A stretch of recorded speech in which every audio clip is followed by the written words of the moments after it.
Okay, we are discussing opening leads. We had that lesson last week on another group, so it's basically similar. But no two lessons are never similar. But anyway, opening leads mean the bidding has finished. We know who is the declarer. We know what's the final contract. We know the trump suit or maybe no trump. And we happen to be the player that has to start because we are sitting to the left of the declarer. The left of the declarer, yes. The first thing that we have started discussing, and I'll repeat again, you have the right in the rules of the game to know the auction, not the final contract only, because many people will take the bidding back. We just leave the final contract. We'll leave the final contract out or not.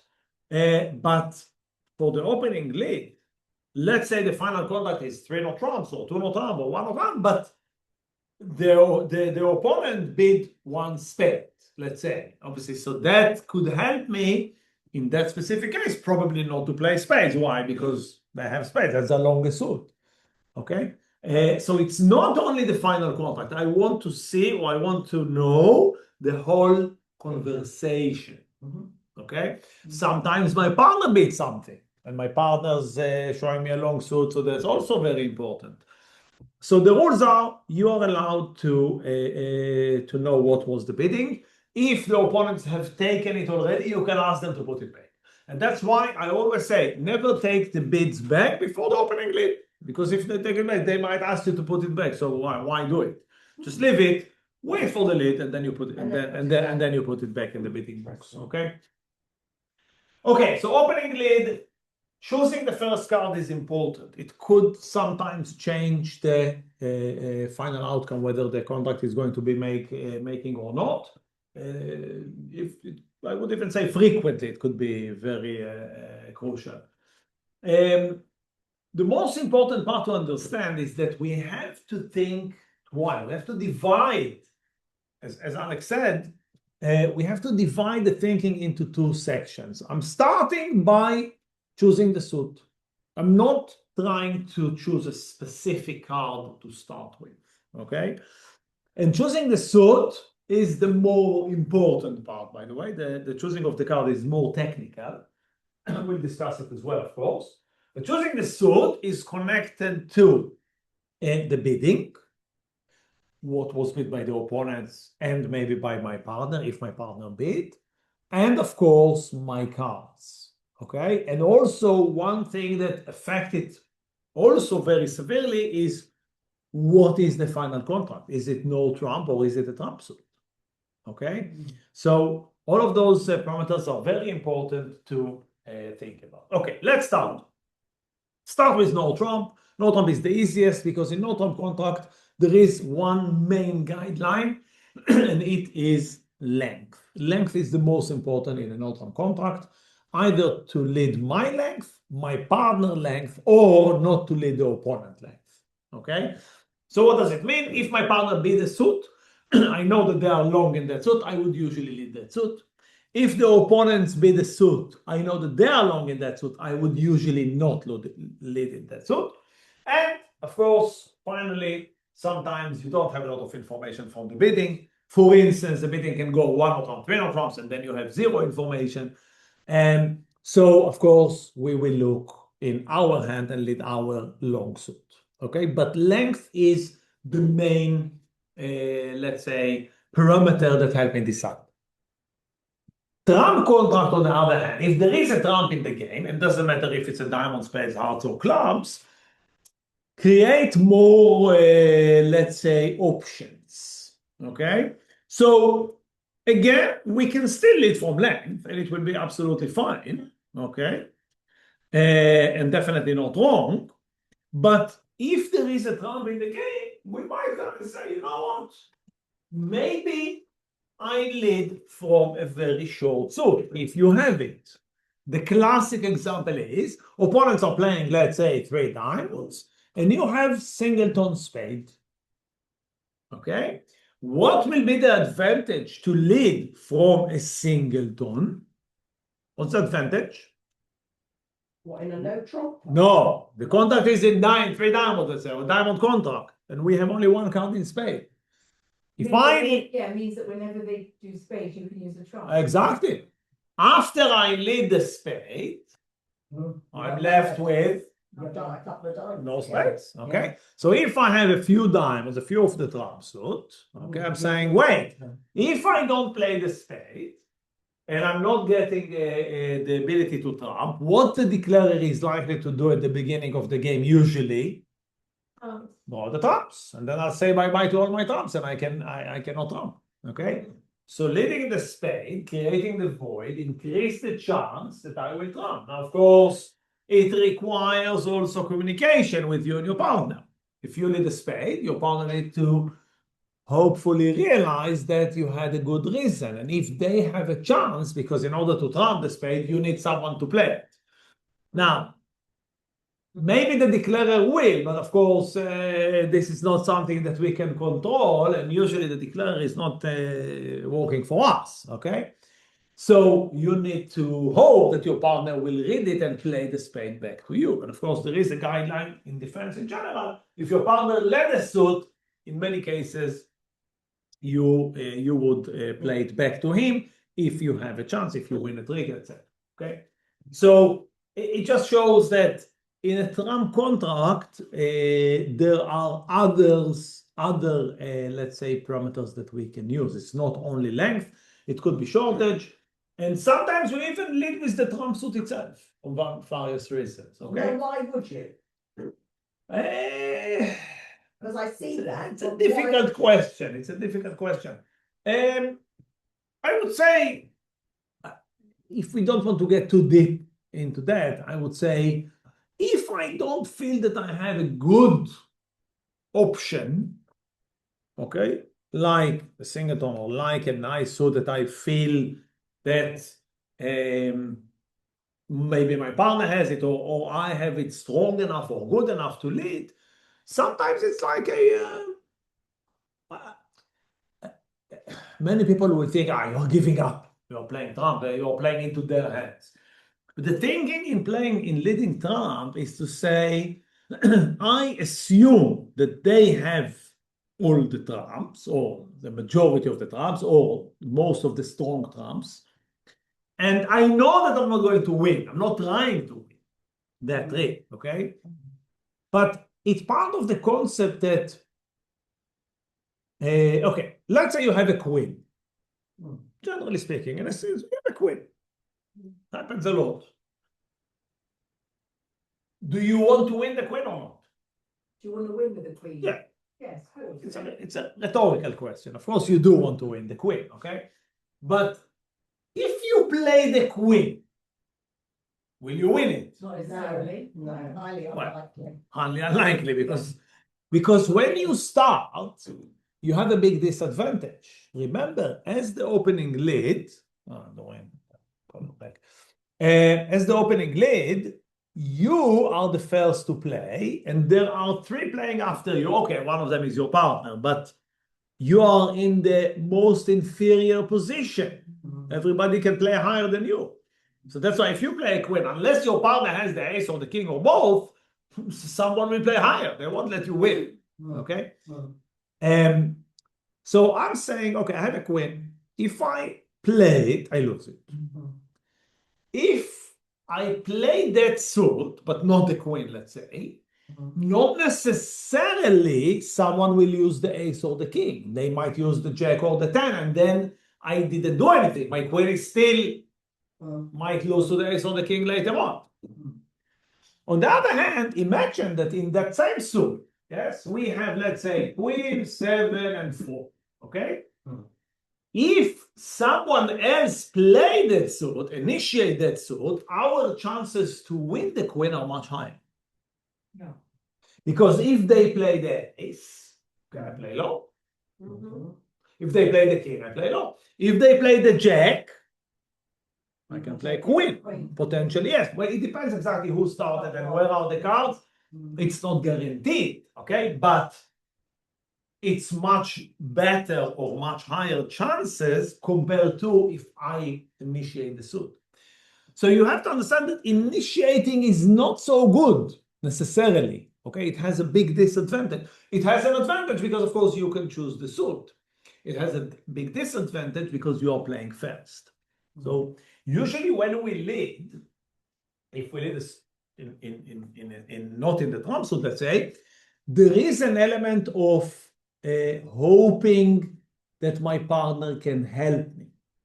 Because unless my holding in that suit is very strong, let's say I have ace king queen, or ace king as you gave an example, okay, or king queen j. Positions where I have a sequence, I have a lot of high cards, and then basically I don't need any help. But it's not very frequent, unfortunately. Usually you don't have such strong suits when you are in defense. So we have to hope, or we have to trust that our partner has something.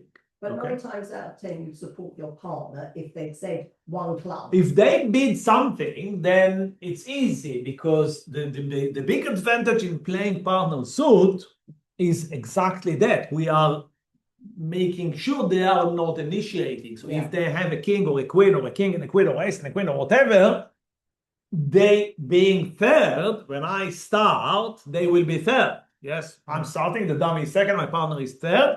There is a chance that they can do something more than if they are first. Yeah. Okay.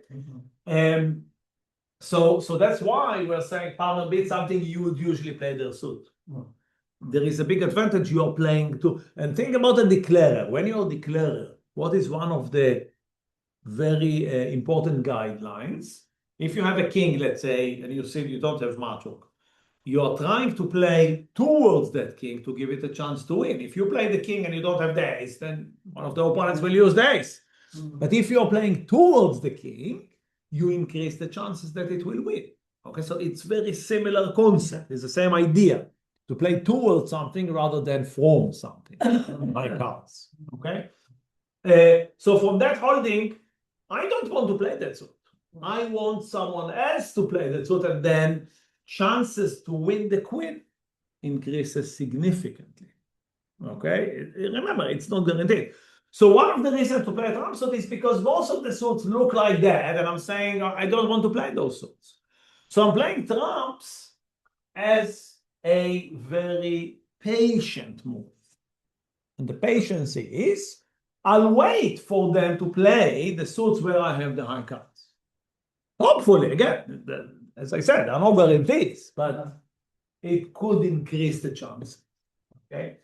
So what we are seeing is that when there is a trump in the game, okay, we have potentially different different parameters to think about. Shortage, okay, not only length, shortage, maybe to lead the trump suit, or maybe to do something less active. Okay.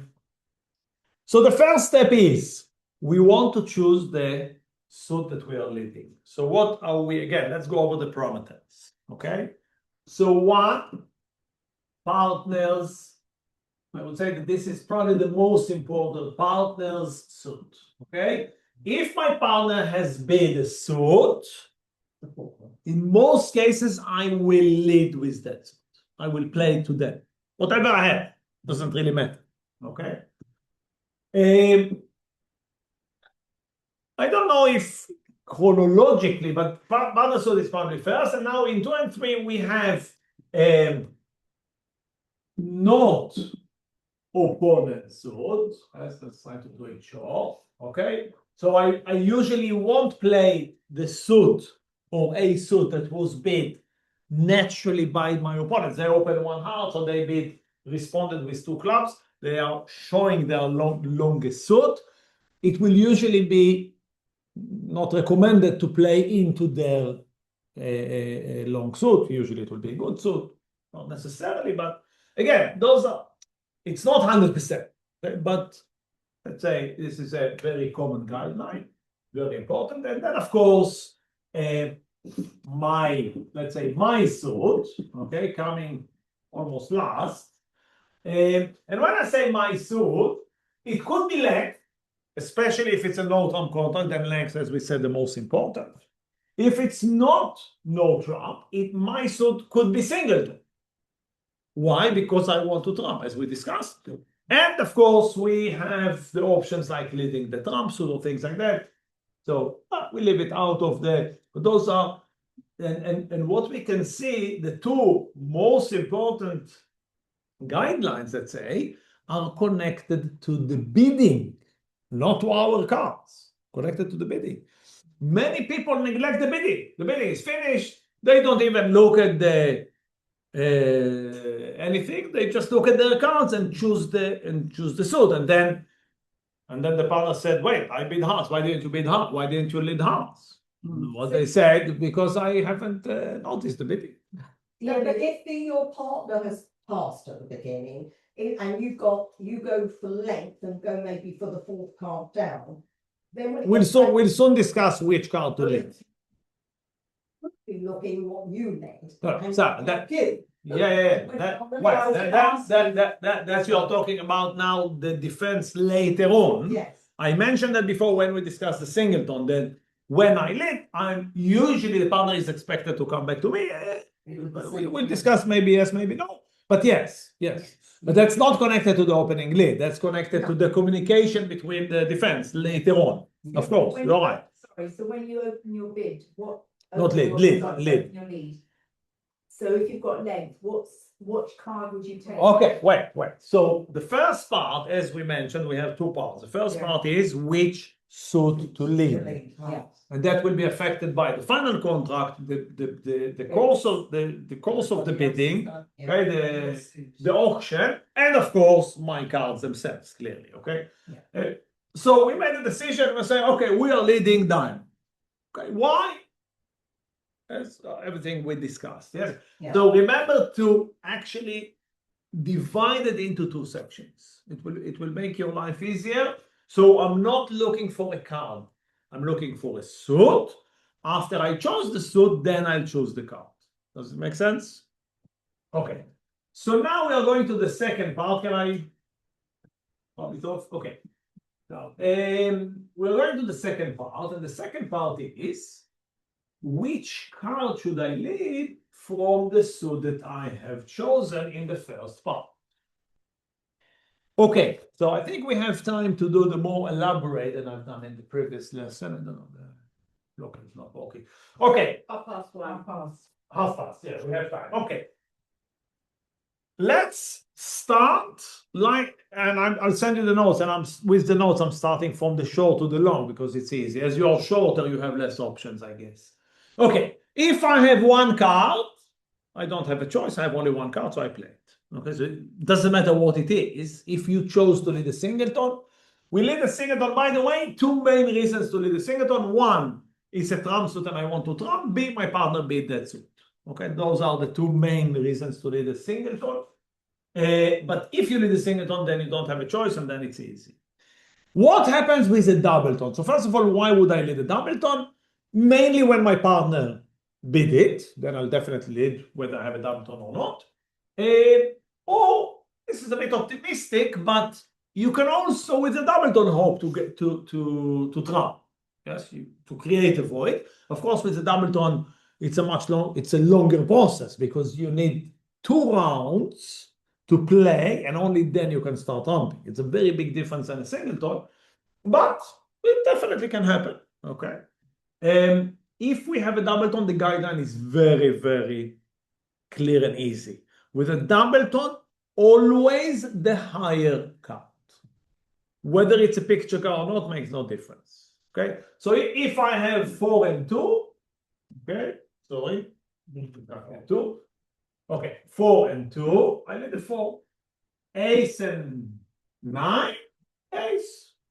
Queen and 7. Queen. 8 and 5. 8. Very straightforward. The higher than the 2. It doesn't matter which cards. Yeah. Okay. King and Jack. King. Okay. Simple. The higher from the 2. A reason for that, I'll give quickly. The reason for that is when we are talking about the high cards, it prevents a potential block. Okay, so imagine your partner beat the suit. Let's say we have queen and 7. Partner has the king or the king and the jack. Leading the 7 and towards the partner king, we get rid of the ace. Our queen is a master, but when after I win it, I'm stuck because I have no more cards. Playing the queen, losing it to the ace, partner keeps their king or king and jack. Later on, when the partner plays the king or I play 7 to the king, my partner wins the trick and they can continue the suit, either winning or playing to me and I can trump or whatever it is, but the suit is not locked. Same with ace and 9. You lead the 9, the second round you are stuck with the ace. You play the ace, you continue the suit, then you let your partner potentially continue. Imagine that they have the king, that will be amazing. They'll win the king, they come back to you, and then you can trump if it's a trump contract, okay? When we are too low cards, of course, then it's less relevant. I'm not going to win the 8 or the 4, like here with the ace or the queen. When we are weak, the higher of the two is more to send a message to the partner. So we'll see that leading a high card, a low one usually represents we don't have a picture card. And also my partner, especially if it's a trump contract, can read that we have a double tone and then come back to us so we can trump. Okay, so it's also signaling that we might have a double tone. It's not guaranteed because there is the issue with the top of nothing that we'll soon see. But in many cases, partner can realize from the dummy, from the bidding, from what's happening, they could realize that I'm likely to be short, to have a double tone, and they will come back to me. Okay, so singleton, we need the singleton, double tone, we need the higher one. Let's stop here for questions, if there are. Well, Jackie, it means that you are too easy or too difficult? It's difficult, but I just hope I remember. It's just saying. Okay, just remember, this lesson is recorded. I'll send it to you and then you can go over it again.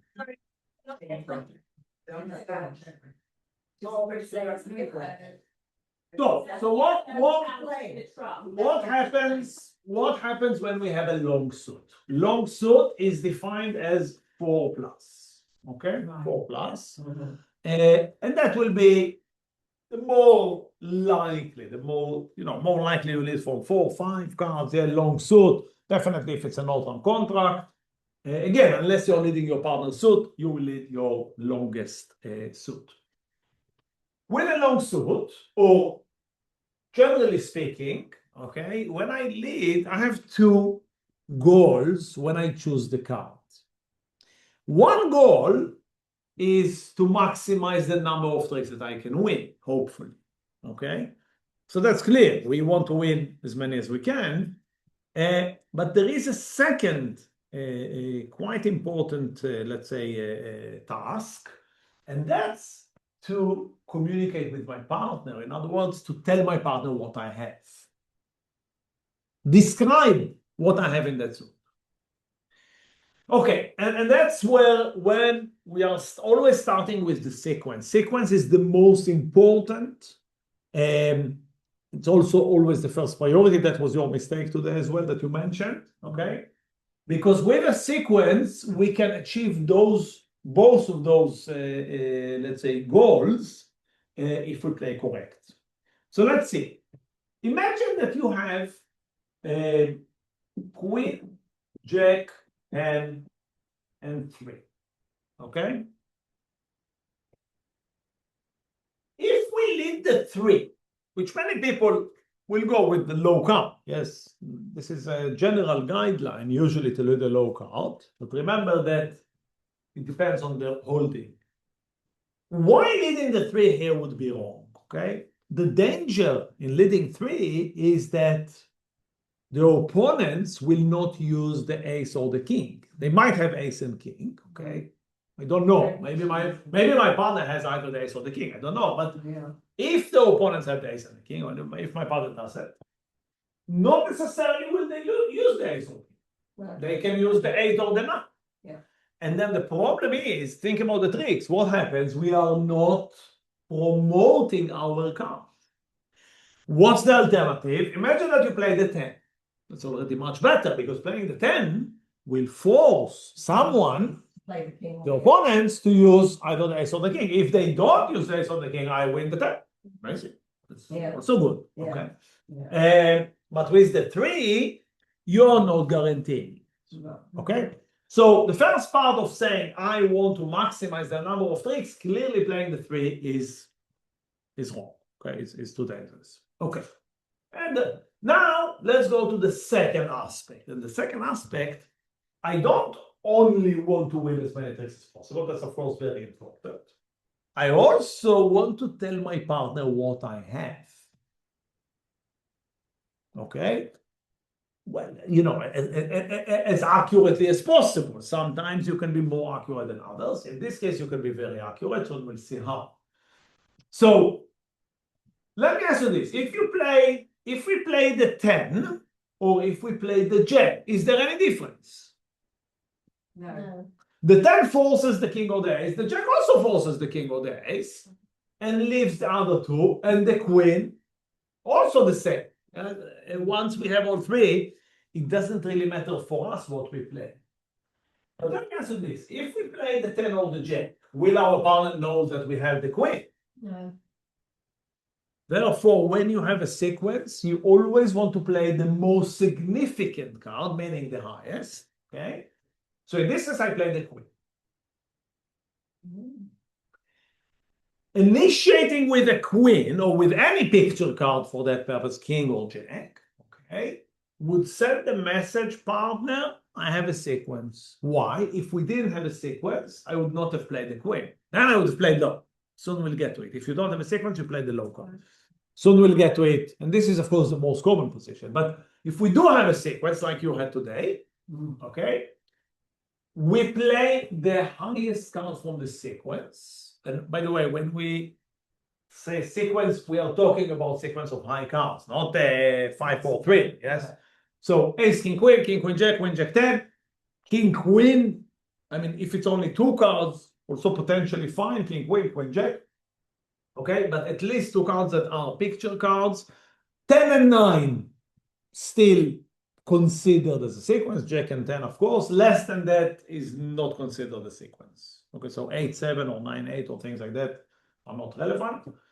And so when I initiate the queen, unless it was a singleton or a doubleton, as we've seen before, but assuming that partner realizes that I'm leading from a long suit, the queen must, so if I lead the queen, I must have the jack as well. Why? Because again, if I didn't have the jack, I would have led a low card, and also I cannot have the king. I deny the king. If I had the queen and the king, I would have led the king and not the queen, because I always lead the highest from the sequence.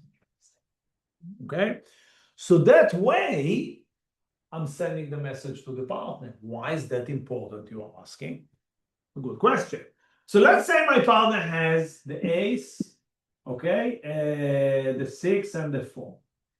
The dummy has the king, the 8 and the 7, and the declarer has 9, 5, what's left? 9, 8, 7, 6, 5, and 2. Okay, so this is the position. I just given a quick position, okay? If I lead the 10, let's start if I lead correct, okay? Let's start lead correct, and then we'll do what happens if we don't lead correct. So I lead the queen, which is the correct lead. Okay. If the declarer, this is the dummy, yes? This is the dummy. If the dummy plays the king, we win the ace, the king is gone. Of course, we have the jack 10, we win all the tricks, that's excellent. But they won't play. But now, okay, let's say they don't. Okay, let's say they don't. If they don't play the king, but look at my partner, they can see that I led the queen, and they can see the king on the table. Will they play the ace? No. Of course not. Why? Because they can see that the queen wins anyway. And I'm the partner. So why would they play the ace? So you play the next lowest card. So I play low. And then the queen wins, and we can continue the jack and do the same thing until the king is captured. Yes, okay. Now, and this is the importance of the communication. If I would have led, okay, so let's start with the 3, which is very, okay, the 3 is led, 7 is played. My partner has to play the ace. Well, if he plays low, the 7 wins, okay? So that's a catastrophe. But let's say many people like to lead the 10. And I understand the logic, yes? You're being very stingy. Why would I waste my queen when I can use the 10? It's the same card, okay? So you're being a bit cheap. Fine, it's fine. It's not. You have to understand, for you, there is no difference. But look at the partner's problem. You lead the 10, but Dari plays the 7. Then what do you do? Yeah. They don't know that I have the queen and the jack. So what? If they play low, they let the declare potentially win the jack. They might play still low, and if we are lucky and we'll win the 10. But in many cases, they might play the ace, Yeah. being afraid that the declare has jack or queen or even both. So we are misleading our partner. Okay, leading the queen immediately solves the problem because it gives the information. Now, Or is that a rule then? Always Yeah. go to the top of the. if you have a sequence of high cards, top of the sequence is a general guide. Yes, yes, yes, yes. Really good. Is that, in bit or is it- Opening lid, no, it's every time You have a you sequence. lead a Leading suit for the first time. first time. Because if the suit was already played, might be a bit different, even though even then it's still the top of a sequence is a very general guideline. But it's only when you initiate, that's very important. Yeah, when you're doing it. If you are not initiating, that's not Oh, yeah, of course. the same. No. Okay, only when you initiate specifically. Okay, but it could happen later on. It doesn't have to be the opening list specifically. It can happen later on in the game. 100%. Yeah, give the fourth card of your longest. Right. We haven't finished. That's why I looked at the one. Take this as the card. We haven't finished. Okay, so I just wanted to show one quick example. Hold on. No point. I just wanted to show an example of the importance of the top of the sequence, okay, and how it helped my partner in the defense. Okay. Now we'll get to the most common position. That's of course what was mentioned by Melanie, the fourth highest. Okay. So first of all, I must say that personally, I'm not a big fan of the fourth highest. When is the fourth highest anyway? Here, I'll show. Okay, so we get to the next position. This is the most common Right. position. Okay, the most common position is we have a picture card. Okay, but we don't have a sequence. Okay, so let's look at King, Jack, 7, 2. Queen, 9, 8, 3, 2. 9, 8, remember, is not a sequence because it's not picture count. Okay? Jack, 7, 4, 3. King, 9, 6, 4, 2. Okay? Those are the most common position you'll run into. Okay, all of those. I've given here four examples. 1, 2, 3, 4. So what are we looking at? We already chose. This is the suit that we want to lead. Why? Long, small, whatever, doesn't matter. Not beat by the opponents, whatever. We have discussed the first part of choosing the suit. Now we are choosing the card. Okay? Yes. When you have a picture card and you don't have sequence, you lead a low card. Now comes the difference between the fourth highest and the just lead your lowest card, which I will recommend. My recommendation is look at the lowest card that you have and lead it. C'est fini. Simple. Lowest card that you have. 2, 3. Lowest card Of the longest suit. of the suit that you chose to lead. Yes. We have done which suit to Yes, play. yeah. Okay? The longest, yeah. If you chose that suit, it's not a singleton or a doubleton that we discussed. It's a long suit. You chose to lead a long suit. You have a picture card, but you don't have a sequence. Yeah. If it was a sequence, we would have led the top of the sequence. If we don't have a sequence, again, this is the most common scenario. Okay, the lowest. Go for card. the lowest. So I personally recommend lowest card. Okay, what is fourth highest? Okay, fourth highest is very similar to my concept to lead a low card, but instead of leading the lowest, you are counting. So look what I'm doing. Let's look at a position number one. The king is the first highest card in my hand, in this suit. The jack is the second highest. The 7 is the third highest, and the 2 is the fourth highest. So lead the 2, meaning you're leading the fourth highest. Now, in this scenario, you can see that my concept of the fourth highest is the same, because the fourth highest is also the lowest. But if it looks at number two, 1, 2, 3, 4, fourth highest is the 3, while my recommendation is the 2, because I'm saying the lowest. Okay, so you can see the difference is not major. Why do I prefer the lowest? 2 reasons. A, it's easier. Don't count anything. You don't need to count to 4. It's not that difficult, but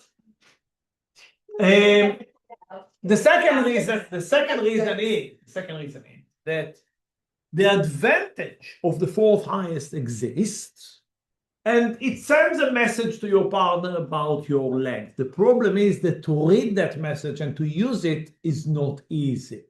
And in many cases, it is giving an advantage to the defense, to the declarer, rather than to your partner. So I'm saying, I really think it's much easier just to go to the lowest. I don't see the big advantage in the fourth highest. And you don't, because it requires the partner to be a detective, to say, oh, wait, they led the 5 and then they played the 3. So they can realize that I have 5 cards, basically. That's the idea behind the fourth highest. And of course, it's not a bad idea, but do we really want to put so much effort on that? Both sides? I personally doubt it. Definitely at your stage, okay? So I would say just lead the lowest card, and that's it. Okay. Last but not least, okay, what happens, and that's of course less frequent, but we might have, so just to finish the story, here we lead the 3, here we lead the 2, and if it was fourth highest, it would have been the 4, okay? So what happens when we chose to lead from a long suit, but we didn't have a picture card? Okay? It does happen that, for this matter, what was the reason? I chose to lead a suit where I don't have any picture cards in that suit. Okay, unfortunately. But you know, it is what it is. So let's say 9, 7, 6, 3, 8, 5, 4, 2, 7, 6, 5, 3, 2. Okay, whatever it is. Okay, no picture cards. In this case, we lead the top of nothing. Oh, do you? Why? Why do you leave the top? Because you don't want to mislead your partner to think that you have a picture card. So if I lead a low card, yeah, that makes sense. My partner will expect me to have a picture card. Now, let's talk about, we mentioned before, when I lead, I'm expecting my partner to come back. If I let a high card, my partner might decide not to come back to me, knowing that I don't have any high cards in that suit. When you lead the top of nothing, you're saying, partner, that's it, that's my highest card. Okay? So if I lead low, my partner would more likely to come back to me if they have a chance later on in the game. And if I lead a high card, they are less likely to come back to me. But it's not only that, it's also for that round, they know that I don't have a picture card and they can play a card. No, otherwise I would have played the lowest card. Played low, unless you have the lowest card. I wouldn't play the high card. No, you play the high card when you got a sequence. No, if I had a sequence, yes. But leading a high card means I don't have any picture cards. Leading a low card, the lowest, means I have a picture card, but not a sequence. Oh, yeah, this is very good. I want to learn this. This is very good. Of course, because that's the first communication that we have in the defense, in the play, apart from the bidding. Yes, if you bid something. So remember, the opening lead is trying to send some kind of a description. I have sequence, nothing, or a picture card, and I play accordingly, and then my partner hopefully realize that, take it into consideration, and decides what to do with it. Yes. This was a very good lesson if we can remember. Oh my God. Okay. So much. Okay, I remind you, it is recorded. I'll send you the recording so you can go over it again. Last questions before, so you go over it again. That's why I'm recording it. Sending voice recording. No, video. With everything. You'll see the board, you'll see everything. Yeah? It's typically that I didn't take anything. Now, why would you have started with that suit if you didn't have much in it then? Well, okay. So Depends what else other. that's a good question. Okay, but that's to do with the first part.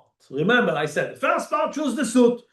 You can say, I am likely not to choose to lead with that suit. Fine, Okay, maybe, Okay, but you did. Your partner bid it. fine, You had another long suit, but the opponent bid that suit. You didn't want to lead that suit. fine. Here I'm not dealing with the why, I get it. because the why has been dealt in the first one. You're just giving an example of what you do if you were leading with that suit. If that was my decision, Yeah. or maybe you have no high cards. So you're not putting it in. It happens, okay? Yeah. Or the suit that you have high cards, you have only two of them. You don't want to lead from it, or the declarer, or your opponent's bid that suit. Whatever the reason was, Yeah. it's not relevant. Just showing what you do if you had those cards. Yeah. In that. Yeah, exactly. Exactly. If your Yes. partner plays a queen, leads with a queen, you then know that she's got a sequence, don't you? They must have the jack, Jack and a 10. and they don't have the king, No, they'll have a 10. unless they led from shortage. If they led from a singleton or a doubleton, then How so do you know? You don't know. well, if it's a no trump contract, unless I've bid that suit, they have no reason to lead from shortage. Okay, Mm. if it's a trump contract, That's it, then you might. you will have signs, and the signs will be the dummy and you will be probably, if your partner led from a shortage for singleton, let's say, you'll see length in the dummy and in your hand, because there should be 12 cards somewhere. Okay, Yes. so from the dummy and from your hand and the amount of cards that you can see, you would usually be able to conclude. Right. It's not guaranteed 100%, but usually. You need to be a bit more active, I agree. Good lesson. And by the way, that's the difficulty in the game. You have to think. Yeah, It's well, unfortunate. That's a problem, I agree. It's a big problem even. Of course, Alex. Yeah, you yeah, so we'll have notes. Of course, you'll get the notes. You'll get the notes and the recording. Yeah, Of course. Okay, we are finishing here, the recording at least. Any questions, by the way? After I send the recording, you can email me always with great pleasure. No.